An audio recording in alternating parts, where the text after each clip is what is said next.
Bună ziua, dragii mei, și bine v-am regăsit la o nouă lecție. Astăzi vom încerca să înțelegem ce este și cum se realizează un dialog. Ce este comunicare? Comunicarea presupune transmiterea, scrisă, orală sau gestuală, a unui mesaj de la un receptor spre un emițător prin diferite canale. În textul literar, comunicarea directă are două forme: dialogul între două sau mai multe personaje și monologul exprimat de un singur personaj.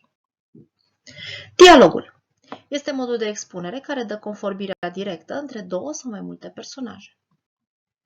Haideți să citim împreună. Winnie aștepta ca el să continue, dar s-a lăsat din nou tăcerea. Da, Christopher Robin? A zis Winnie venind în ajutor. Winnie, când eu nu fac nimic, o să mai vii pe aici din când în când. Doar eu? Da, Winnie. O să fii și tu aici? Da, Winnie. Promit că o să fiu. Winnie, promitem că nu o să mă uiți niciodată, nici măcar când o să am 100 de ani. Dialogul este o formă de comunicare între minim două personaje. Noi identificăm în text două personaje, pe Winnie și pe Christopher Robin. Ilustrează o discuție din care aflăm informații în care personajele se exprimă în mod direct gânduri, sentimente, idei, întrebări la care primesc răspuns direct.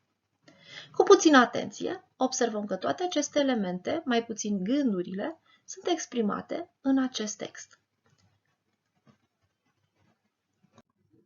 Se folosesc verbe și forme pronominale la persoana întâi și a doua.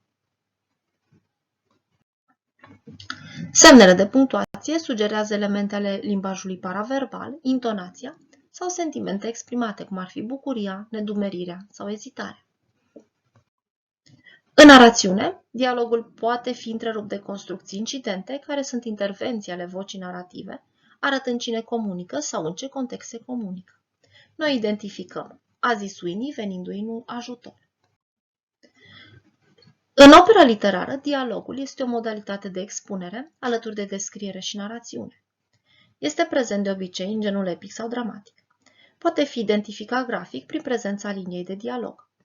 Poate fi identificat prin utilizarea în construcții incidente a verbelor precum a spune, a zice, a afirma, a întreba.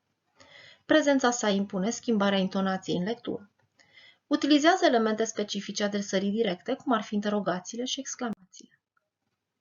Are rol informativ, narativ, dramatic, datorită conflictului verbal care apare în momentul înfruntării participanților la dialog.